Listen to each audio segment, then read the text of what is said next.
Alors aujourd'hui à Ugine, le festival du jeu et du jouet, c'est 3000 mètres carrés d'aire de jeu. C'est une rencontre entre gamers, entre un public familial. Vous pouvez jouer, il y a aussi bien de la compétition que du jeu d'amateurs, des jeux de plateau, du Capla, du jeu vidéo, mais aussi du jeu en bois. La philosophie en fait et l'esprit de ce festival du jeu et du jouet, c'est que tout le monde peut jouer, tout le monde peut toucher à tout. Les exposants sortent tout leur matériel des cartons et les enfants peuvent tout toucher. Et nous on se déplace sur toute la région en Alpes depuis des années, avec uniquement du Capla. On a toutes les techniques en tête, on a des centaines et des centaines de constructions également en tête, et on va adapter les constructions qu'on a en tête suivant le public qu'on a en face de nous. Des petits, des grands, des moyens, des adultes, des ados, des grands-parents parfois aussi en EHPAD, on se déplace. Et on va adapter également les techniques en fonction de leur capacité et du nombre. Donc du coup on peut tout faire à tout le monde, pratiquement tout le monde. La girafe c'est notre logo, donc on nous la demande tous les jours depuis 20 ans, donc maintenant du coup c'est devenu notre logo.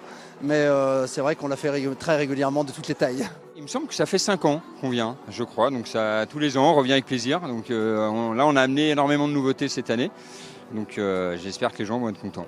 Alors on a plus de bornes et plus de flippers et puis les vitrines que tu as vues derrière nous. Donc là les gens adorent, hein, donc voilà. Et puis plus de consoles, il y a à peu près 70 consoles, il y en avait 50 l'année dernière. On est partenaire depuis 14 ans de mémoire, hein, donc depuis pratiquement le début du salon. Donc tous les ans on vient avec une gamme de jeux qui va aller des petits jeux pour enfants, les jeux ABBA ou Djeco ou Selecta, jusqu'aux gros jeux comme le tout dernier Gloomhaven qui vient d'arriver en fait, qui est vraiment ce qu'on appelle un monster game, 11 kg de matériel. On vient en présentant les jeux coup de cœur également. Donc comme cette année, le jeu coup de cœur, ça va être It's a Wonderful World. Donc on les anime, on a des animateurs et on présente le jeu, on fait jouer des parties avec possibilité pour les gens après d'acheter le jeu si ça leur plaît. On vient également avec des partenaires comme le Droit de Perdre qui est là-bas, ou Edge ou BlackRock, donc qui animent leur propre jeu. Nous on s'occupe ensuite de la vente. Moi je suis l'auteur de ce jeu-là. Je suis d'abord pompier professionnel en Haute-Savoie spécialisé dans la formation. Et c'est dans ce cadre-là que j'ai pensé à faire un jeu de société qui reprenne tous les gestes qui sauvent qu'on apprend dans le cadre du PSC1 normalement.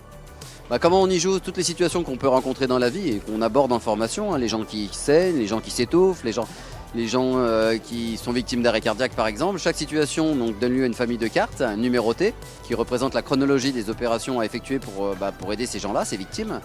Et une fois qu'on aura mélangé tout ça, chaque joueur va devoir, en fonction de sa main, sauver ses personnages en respectant la chronologie de ses gestes. Alors en fait on a créé un escape game exprès pour le salon, du coup c'est sur Harry Potter. En gros un escape game c'est simple, les personnes rentrent dans la salle, le but normalement c'est de sortir, mais là vu qu'on est dans un Barnum c'est plus compliqué. Du coup leur but c'est d'arriver à récupérer les 4 Horcruxes et à les détruire pour arriver à vaincre Voldemort.